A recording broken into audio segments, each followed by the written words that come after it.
Hello, Salt Strong Insiders. I'm on the water today with insider member and co-host of the Monday live streams, Ed Gobbo. He's ahead of me, and we're out here looking for white perch. So it's going to be a day of dunking bait, specifically bloodworms. Where we are in this river, it's brackish water. It's below the saltwater line. It's a great area for these perch to be, but it's also very, very stained water, so it's like brown. I mean, it's very little visibility in this water, so the bait might be the ticket, but we'll see. So stick around, let's see how it goes.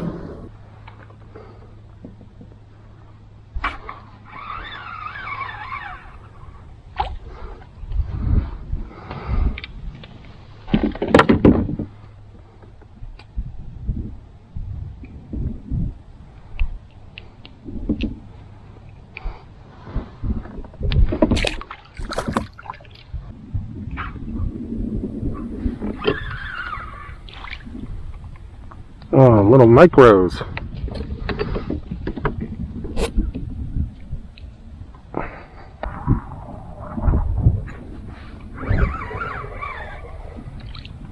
A little bit better. Does it? There you go. Awesome. Oh yeah? Let's do it on your way out. Yeah.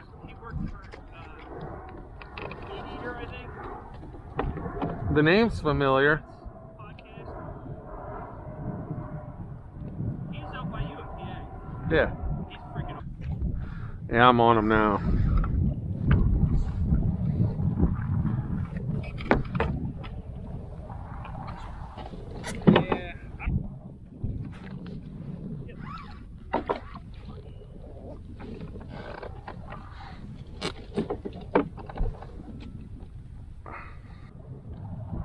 So the plan for the day was to look for these jumbo white perch, the ones that are bigger than this. So this would really be the minimum size that we were looking for the day, and it's just not panning out that way. So we're working our way through, going through that 90-10 recipe to find out where exactly are these fish. The conditions have just changed over the past couple of days, and we're getting into them, but it's still just a grind looking for them.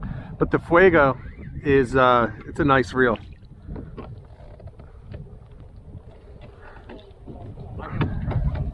Yeah, I was thinking about grabbing another one. I had one, and the BG is a good reel too. I had one of those and lost it overboard actually. And as you can see, this is close quarter fishing, so great opportunity to get out with friends and have conversations throughout the day. You don't need to spread out. Ah, little foul hook. Stays on board, it'll eat. I parked my truck off the side of the road. I wasn't on anybody's property or anything. Like, I was definitely respectful. Yep. And the guy stops. He's on this moped scooter thing. He stops. He takes his helmet off. And he comes walking over to me. He goes, "Excuse me, sir." I said, "Hey, what's up, man?" He goes, "I just got to ask you." He's like, "Are you a member of this community?"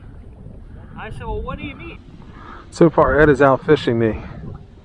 But what we did find is that these semi-wind protected shorelines seem to be doing a bit better as long as you have a deep drop right off of the sod. So you can see I'm within 6 to 8 feet of that, and it's 6 feet deep right here.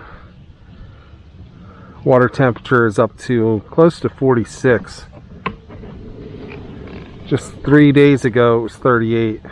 This morning it was in 3 or 4 degrees cooler when we launched. So on this outgoing tide, it definitely warmed up and it moved the fish a little bit more than we had anticipated.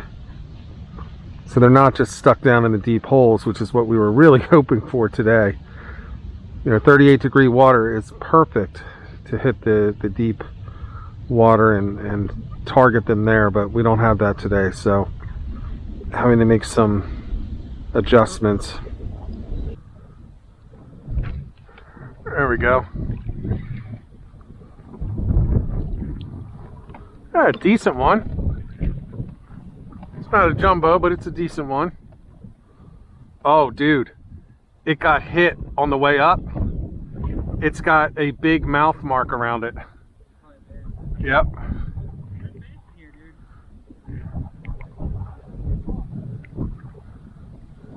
It's got like just happened cuts across its back. So striped bass are always a risk of a bycatch when you're fishing for white perch, which is the reason that I'm using the equipment that I'm using.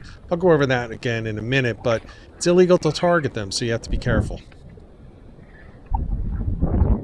Oh, double header.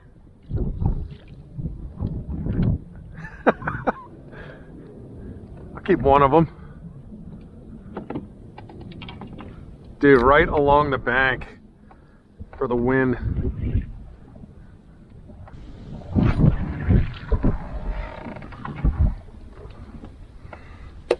Look at this little guy. That's ridiculous.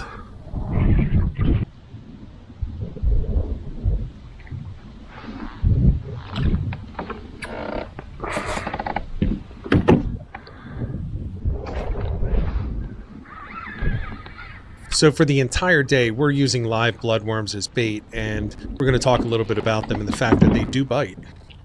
I used to like not telling people about them biting.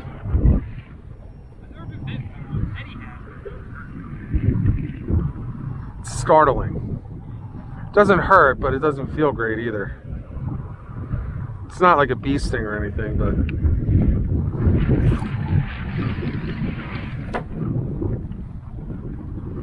trying to. I'll put this guy on the stringer now that I beat him up.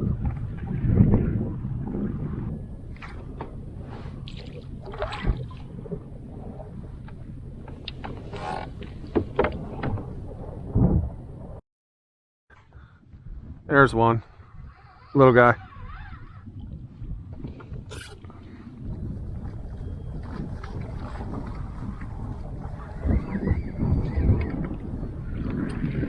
Decent one.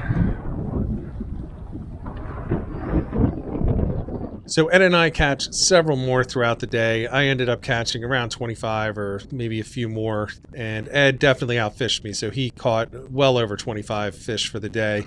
So it was a good day for these white perch. We were able to figure out the recipe, figure out where they had moved from the last time that somebody that we knew had been on the water, which actually in this case happened to be Ed just a couple days earlier in the same area. But they definitely were holding in different areas, and we had to make some adjustments on the water. Now, as for equipment, I was using a TFO Pro S rod with a Penn Fierce reel, 15-pound braid, 12-pound mono leader, and Gamakatsu size 4 hooks. So you need to make sure that you are downsized for these, especially if you're fishing in an area like New Jersey where it's illegal to target striped bass, but you can catch them on the same baits. So make sure that you have downsized gear, because if you get caught out there with the equipment we had and hooks that were large enough for striped bass, you could very well find yourself on the wrong side of the law. In our case, using those size 4 hooks, even though we had the gear that could handle much larger fish, including striped bass, we were in good shape. You can also use freshwater trout or bass rods and equipment as well. It'll work just fine. So if you have any questions or comments, please leave them below in the comments section. I'll be happy to get back to you. Till next time, get out there, get on the water, and get some tight lines.